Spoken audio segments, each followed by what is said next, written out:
Fala turma, sejam bem-vindos a mais um vídeo do nosso canal. Eu me chamo Anderson Gomes e hoje nós vamos falar sobre a relação entre o poder e a autoestima. Mas antes, você que ainda não é inscrito, se inscreve no nosso canal, curte, compartilha. Se ainda não conhece, assiste esse vídeo até o final e se a gente merecer essa confiança, dá essa moral. Vamos lá pro vídeo.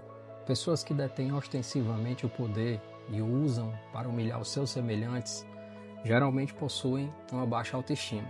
Esse texto escrevi há um tempo e ele fala de uma relação entre o exercício do poder e a autoestima de quem o detém. A ideia central é de que pessoas que usam seu poder de forma ostensiva, especialmente para humilhar os outros, podem estar agindo assim devido a uma baixa autoestima. Quando eu falo de pessoas que detêm ostensivamente o poder, estou me referindo a indivíduos que não apenas possuem o poder, mas que também o exibem de uma maneira evidente e possivelmente excessiva. Pode ser pensar em líderes políticos, gestores de empresas ou qualquer pessoa em posição de autoridade, como promotores de justiça, juízes, ou qualquer um que trabalhe, por exemplo, com agente de segurança.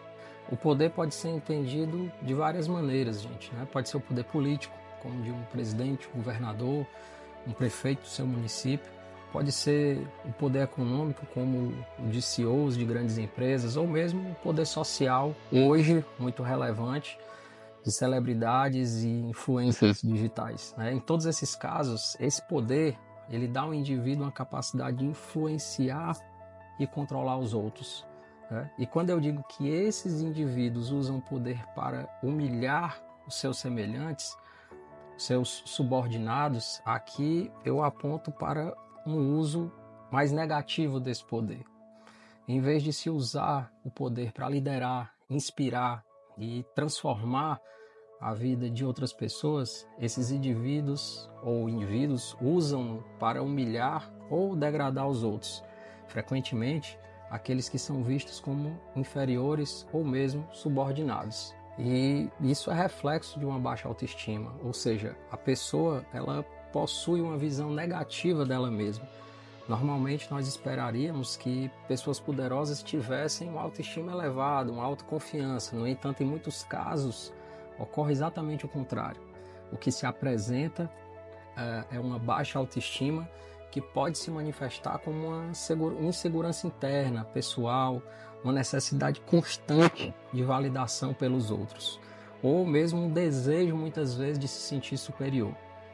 Essas inseguranças levam o sujeito a abusar do poder que lhe foi confiado para reafirmar o seu status. Eu estou aqui, eu sou o cara, quem manda sou eu.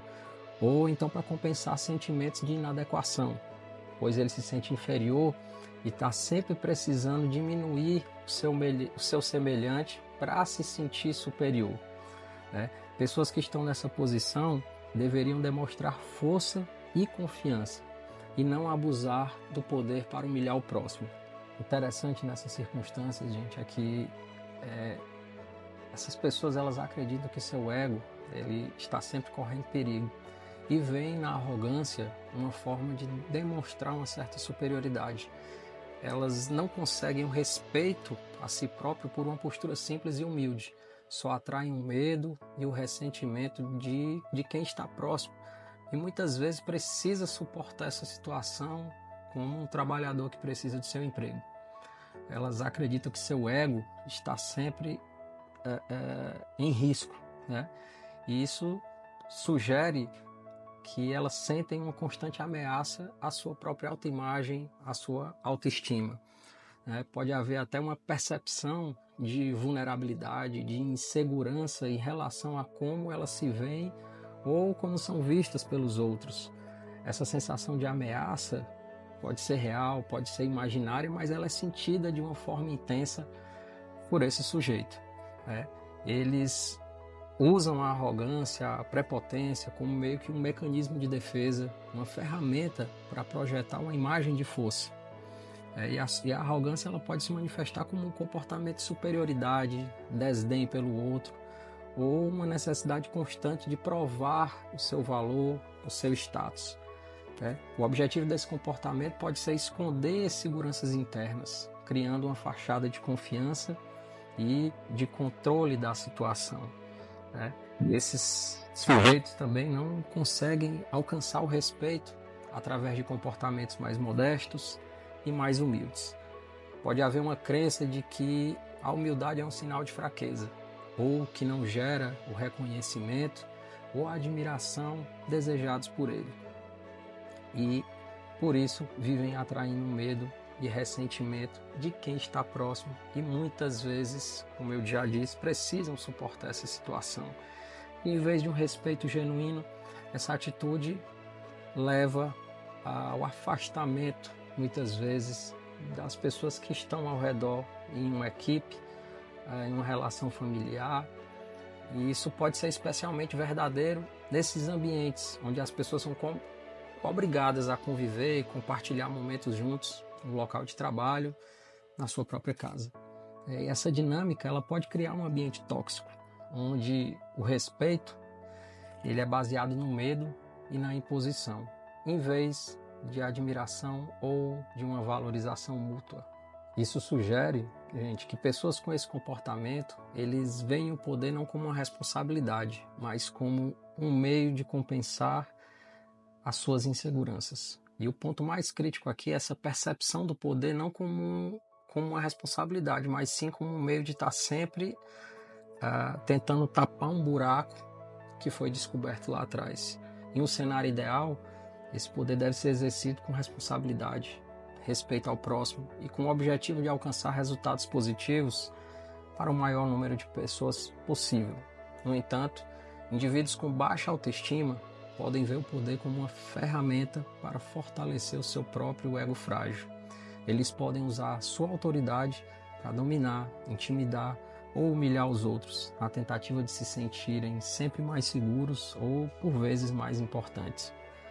Esse uso distorcido do poder ele é problemático, porque não apenas prejudica aqueles que estão sob uma influência direta, mas também um reflexo dessa luta interna mal resolvida, desses traumas do passado, que trouxeram tanto medo, insegurança e falta de autoconfiança.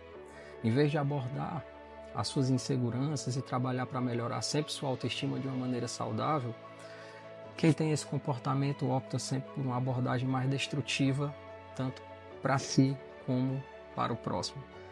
E interessante que tudo que nós estamos falando, isso aqui ressalta um aspecto importante da psicologia humana, de como a autoestima e as inseguranças pessoais podem influenciar o comportamento de alguém em posições de poder, levando a ações que são prejudiciais ou mesmo contraproducentes.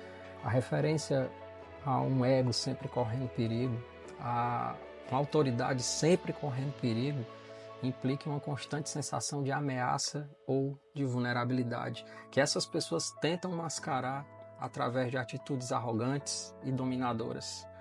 Isso pode ser interpretado como uma defesa psicológica para esconder uma fragilidade do seu senso de valor próprio.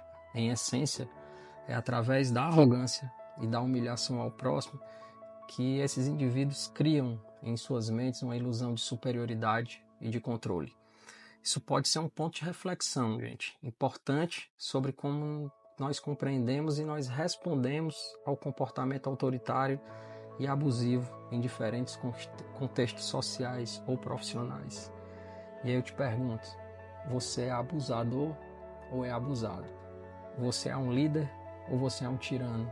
Você é alguém que inspira ou você é alguém que coloca o teu próximo para baixo?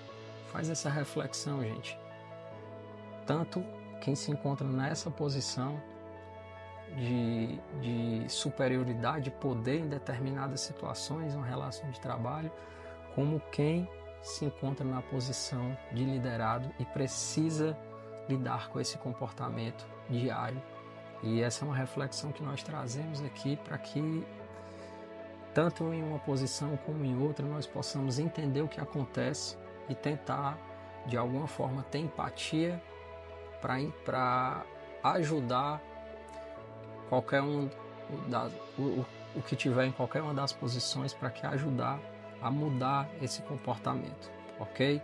Um grande abraço. Se você assistiu até aqui, curte, compartilha, se inscreve e até o próximo vídeo. Valeu!